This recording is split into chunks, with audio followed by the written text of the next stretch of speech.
जलमेव जीवनम, यानी कि जल ही जीवन है। और फिर हमें लगता है कि अगर जल ही जीवन है तो हमें ज्यादा से ज्यादा मात्रा में पानी पीना चाहिए। और फिर हर एक आरोग्य पत्रिका में, हेल्थ टिप्स, टीवी पर, सोशल मीडिया पर भी हमें इसका महत्व बताया जाता है। सुबह उठकर खाली पेट पानी पीने यानी ऊषा पान, ये भी बताया जाता है कि सुबह उठकर 4 से 5 गिलास या 1.5 से 2 लीटर पानी हमें पीना चाहिए। और इसके बहुत सारे फायदे हैं, जैसे त्वचा में निखार आना, पेट का साफ होना, डिटॉक्सिफिकेशन, किडनी अच्छी रहना, इन सब के बारे में ऊषा पान के फायदे बताए जाते हैं। यहाँ तक कि बताया जाता है कि आयुर्वेद ग्रंथों में भी इसका वर्णन है। लेकिन क्या यह सच है, ये देखते हैं आज का यह प्रयोग। पूरी जानकारी के लिए आज की इस वीडियो को आखिरी तक जरूर देखिए। नमस्कार, मैं हूं संगीता और मैं आपका अपने YouTube चैनल हिंदी आयुर में स्वागत करती हूं। तृष्णा यानी कि प्यास लगना, ये 2 प्रकार की होती है। एक तो स्वाभाविक लक्षण स्वरूप और दूसरी व्याधि अवस्था में। जो तृष्णा स्वाभाविक रूप से होती है वो अगर शरीर में पानी की कमी हुई तो उत्पन्न होती है। फिर उस अवस्था में गला सूखने लगता है, मुंह में सूखापन आने लगता है, थकान महसूस होती है। लेकिन अगर हम आवश्यकता अनुसार, प्रकृति के अनुसार, ऋतु के अनुसार पानी पीते हैं तो इस तृष्णा का शमन होता है, संतुष्टि मिलती है। और दूसरी प्रकार की तृष्णा जो व्याधि अवस्था में होती है वो है प्रमेह, या जिसे हम डायबिटीज कहते हैं। इसमें तृष्णा के लक्षण हमें देखने को मिलता है। पानी पीने के नियमों का जितना वर्णन आयुर्वेद में मिलता है वो शायद किसी अन्य शास्त्र में मिले। लेकिन आयुर्वेद जितने भी प्रमुख आचार्य हैं, जैसे आचार्य चरक, आचार्य सुश्रुत, आचार्य बागभट्ट, उन्होंने कहीं पर भी ऊषा पान या सुबह उठकर खाली पेट पानी पीने के लिए हमें नहीं बताया। उन्होंने दिनचर्या में सुबह से लेकर रात तक हमें क्या क्या करना चाहिए, इस हरेक चीज का बहुत बारीकी से वर्णन किया है। लेकिन उसमें भी ऊषा पान का कहीं भी वर्णन नहीं है। लेकिन जो बात के आचार्य हैं उन्होंने योग रत्नाकर या निगम रत्नाकर इन ग्रंथों में इसका वर्णन किया है।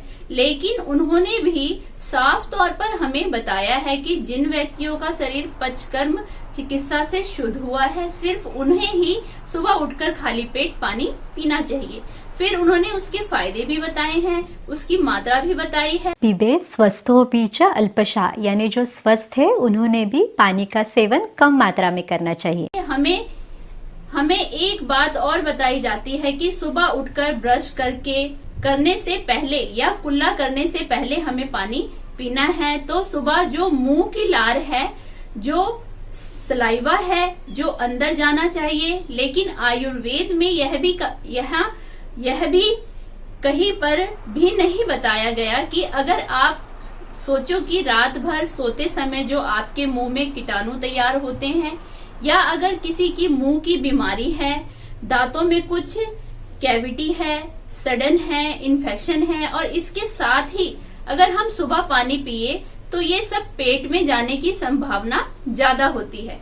आयुर्वेद में जाठर अग्नि या पाचक अग्नि का बहुत महत्व बताया है। शांते अग्नो म्रियते, कि अगर ये अग्नि शांत हो जाए तो मनुष्य की मृत्यु हो जाती है।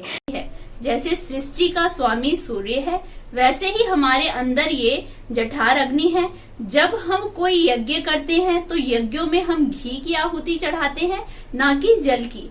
अगर घी की जगह जल चढ़ा दे तो यज्ञ की ज्वाला बुझ जाएगी।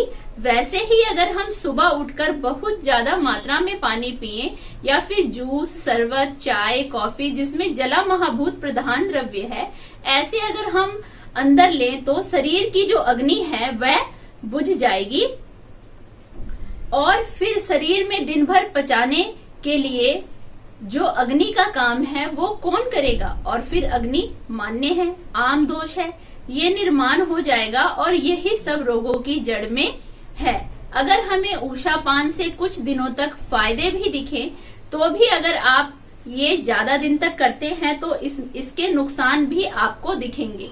फिर इसमें नींद ज्यादा आना, आलस लगना, शरीर में सूजन होना, जोड़ों में दर्द होना, सर्दी खांसी जैसे विकार होना, या फिर प्रमेह होना या जिसे हम डायबिटीज कहते हैं, इन सब होने की संभावनाएं काफी हद तक बढ़ जाती है।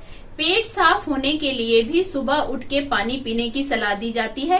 पेट साफ होना एक नैसर्गिक प्रक्रिया है। हाँ, आपको थोड़ा सा प्रेशर महसूस होगा, लेकिन आप लंबे समय तक अगर ऊषा पान करते रहे तो पाचन तंत्र बिगड़ सकता है।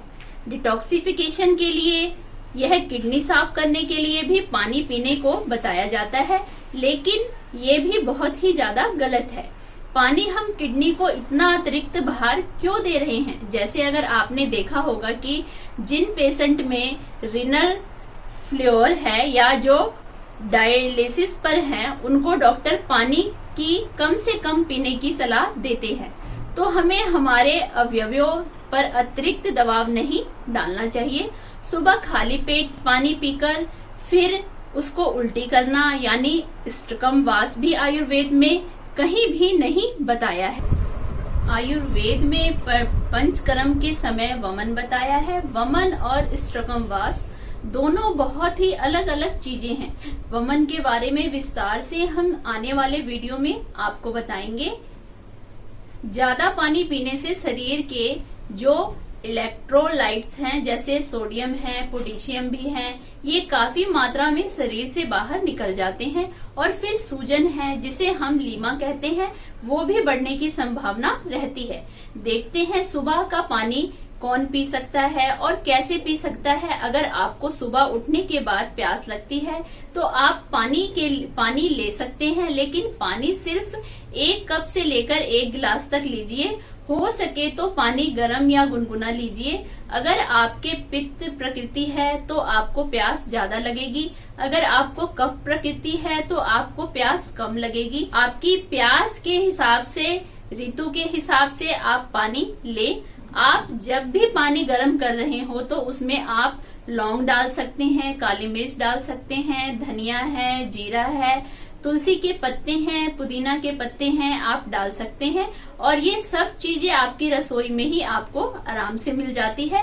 पानी पीते समय बैठकर घूट घूट कर थोड़ा थोड़ा आराम से पानी पीजिए। और अगर आपको प्यास नहीं है और आप जबरदस्ती पानी पीते हैं तो यह भी सही नहीं है। और आपको प्यास और पानी बिल्कुल नहीं पीते हैं तो ये भी सही नहीं है। आपकी प्रकृति के अनुसार, ऋतु के अनुसार आपकी जितनी प्यास है उसके हिसाब से पानी पीजिए। सिर्फ पानी पीना है, किसी ने बताया है इसलिए जबरदस्ती पानी बिल्कुल मत पीजिए। उम्मीद है ऊषा पान के बारे में आपकी सारी शंकाएं दूर हो गई होंगी। अगर फिर भी आपके मन में कोई शंका है, कोई भ्रम है, तो आप हमें कमेंट बॉक्स में डाल सकते हैं। आज का वीडियो अगर आपको पसंद आया हो तो लाइक करें, शेयर करें, सब्सक्राइब जरूर कीजिए। फिर मिलेंगे नए वीडियो में। तब तक के लिए आयुर्वेद को अपनाएं और स्वस्थ रहें। नमस्कार।